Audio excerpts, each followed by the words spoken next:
And were you upset about being stuck in Tallahassee? I was relieved. You were relieved. You wanted to stay in Tallahassee. I was happy at my job. You liar! Hello, and welcome to the latest edition of Why I Believe Wendy Adelson is Going Down and is going to be convicted of the murder of Dan Markel. This episode is about Wendy hating Tallahassee, hating where she lived, and she had to get the hell out of there. First, very briefly, for those who are not aware, I want to show you where Tallahassee is in comparison to Miami, where Wanda Lyer's parents live, and where she wanted to be. Florida, America's dong! We know for a fact that Wendy wanted to move, as she filed a motion in her divorce proceedings to relocate, as she discusses here in the trial in 2019. You did develop a desire to move to South Florida. Did you file a motion to that effect on January 14th, 2013?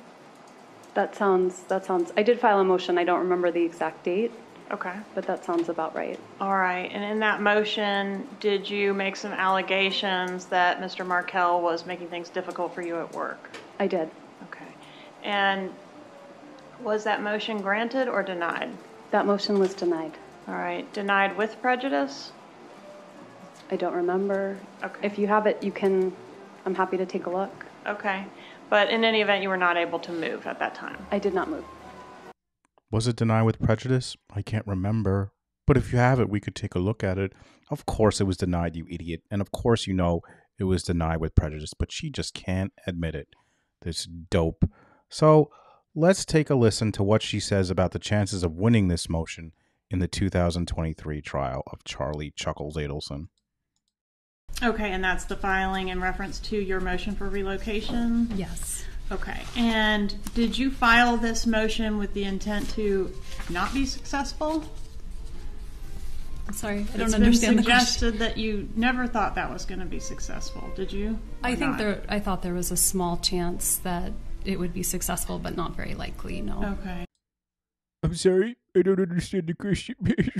She's such a fucking asshole. So she just filed it for shits and gigs just because she thought I was going to lose. She thought there was a chance, but, you know, she just filed it just because. Who cares? Just file shit. Who cares? Anyway, we know from the prior clip, she said she wasn't upset that she lost. She liked it in Tallahassee. Oh, yeah? Well, let's see what her boyfriend at the time, Jeff Lacasse, says about what she thought about Tallahassee from his police interview. What she was talking about in June,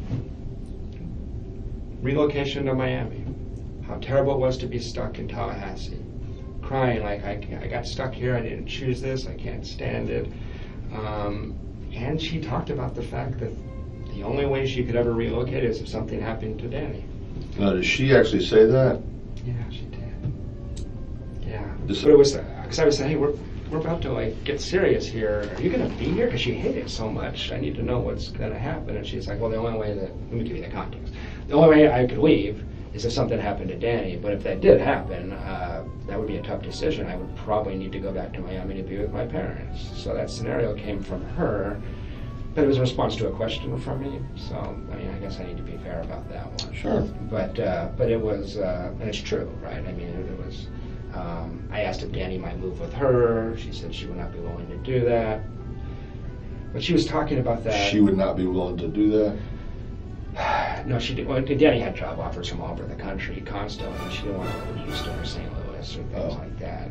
I mean, she was miserable here. She was here just because she came with Danny. She didn't like her job. She didn't like the area. She didn't like split custody.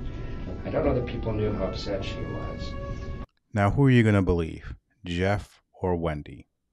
I believe Jeff. Wendy was miserable in Tallahassee. So much so, she wrote a book about it. And let's see what that book was about, as described in the 2023 trial. And is that the only book you've written, or have you written more than one book? I've only written one book. What was the book about? The book was about human trafficking and about the vulnerabilities that lead to trafficking, the problems when it occurs, and basically how to recover from it after. Where was the book set? It was set in a fictional town. What was the name of the fictional town? Hiawassee Springs. So Hiawassee. Is it located in the panhandle of Florida? No, I used to see the name when I was driving from Tallahassee to Orlando, so it's somewhere in between. And was the place modeled after Tallahassee? It was definitely somewhere in Florida, but not supposed to be about Tallahassee, no. Who was the central character in that book? So there's 3 central characters. One was one of my clients, kind of a composite character from Eastern Europe. One was kind of a composite character of many clients I've represented from Latin America. And one was a public interest lawyer. And was the public interest lawyer Lily? Yes. And is that the character that's sort of based after yourself? No, really more based after a friend of mine. Liar! And, of course, she lies about who the book is about. Let's listen to a little excerpt here from when she discussed the book in a writing class. And who does she say it's about? The novel I wrote about my client's stories had just been chosen as the common read for all first-year students at FSU. Of course, the novel she wrote was about her, not someone else. And let's see what that novel is about. And was Hiawassee, Florida, quote, just a small stop on the way back to what we had previously known as civilization? Is that a quote from your book? That sounds like a quote from my book, yeah. And who's the husband of Lily, the public interest lawyer? You want his name in the book? Yes. I think it was Josh Stone. All right, and what was Josh's employment? Josh was an English professor.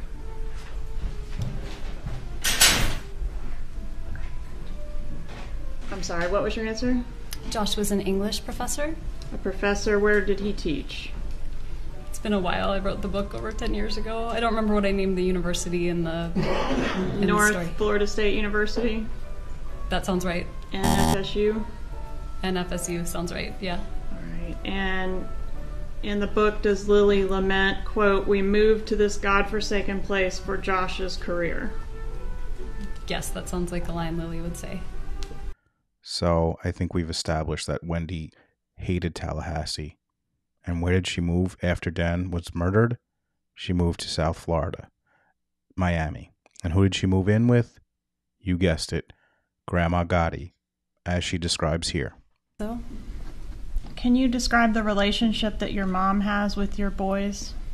I think it's very loving. I think she's a very dedicated grandmother. She spends a lot of time with them, doesn't she? She does, yeah. And when they were little and you first moved there after Danny's death, how much time was she spending with them? When I moved there after Danny's death in 2014, How much time was your mom spending with the boys? I mean, we were all living together at that point. So, I mean, we were spending every day together. So she moved in 2014 after Dan was murdered. How long did it take her to get out of Tallahassee and to Miami? Surely it took a little while, right? Well, let's take a listen to this audio clip from Ruth Markel's book. The link is in the description. You should buy it. It's a great book. But let's take a listen from Ruth. This is not her voice. It's the narrator. But let's hear how quickly it took for Wendy to move to South Florida. I found so many of Linky and Ben's toys at Dan's house, I said, and we'd like to bring them over. Wendy didn't even pause. Unfortunately, you can't see them, she replied. I was so worried about their safety and mine that we left the house and drove back to Miami right after we saw you. I was stunned. They were in Miami? But, Wendy, yesterday you said Benjamin and Lincoln were too busy to see us. I know, Wendy said. I wanted to tell you, but I couldn't. You know, for safety's sake. I'm sure you can understand. In fact, the police had been careful to tell us that even though they had provided security at the synagogue, they had no concerns about the safety of Wendy, the boys, or us. Now my blood was boiling. I was stunned and wobbly on my feet. Wendy, Donna, and Harvey had just packed up the house and left. The cars must have been crammed full so they could take everything on the 7+ hour drive to Miami. Did they leave in the middle of the night? Early on the morning after the memorial and the lasagna? How did the boys feel? Would they ever know how much we loved them and wanted to grieve with them? Who would ever do this to us? Nobody else, not the police or any mutual friends, was aware that Wendy and the boys had left town. Dan had been shot on Friday, died on Saturday, memorialized on Sunday, and by Monday his children and their mother had up and moved to Miami. I now understood why there had been so few of the kids' belongings in Wendy's house. When I saw it, they were halfway out the door. How could they have packed so fast? Did they know this would happen? Now I was aware why I had never had a moment alone with Wendy. We had been deceived and were just pawns on the chessboard. Shot on Friday and moved to Miami by Monday. It's almost like they knew this was going to happen. So let's take a look at Donna Adelson, Grandma Gotti's probable cause affidavit, and let's see what reasoning they think, part of the reasoning they think the murders happened. Investigators reviewed voluminous documents, including emails, text messages, and court documents. The review determined Wendy Adelson and her brother Charles, as well as their parents, Harvey and Donna Adelson, were determined to have Wendy and the two Markel children relocated to South Florida, where the Adelsons reside, after her divorce from Markel. That probable cause affidavit says Wendy was determined too. Not just Donna, not just Harvey, not just Charlie. Wendy was determined to move. And I'm sure that's going to be in Wendy's affidavit as well. So, thanks for being here. Let me know what you guys think. I know I'm not really giving a lot of new information here. I'm just trying to put it in a way that breaks it down as far as why I think she's going down. I'm not an attorney. I'm just a moron yelling at a screen, but I appreciate all your support. If you could hit that like button, share, subscribe, comment, it's all greatly appreciated. Give me 2 claps and a Ric Flair.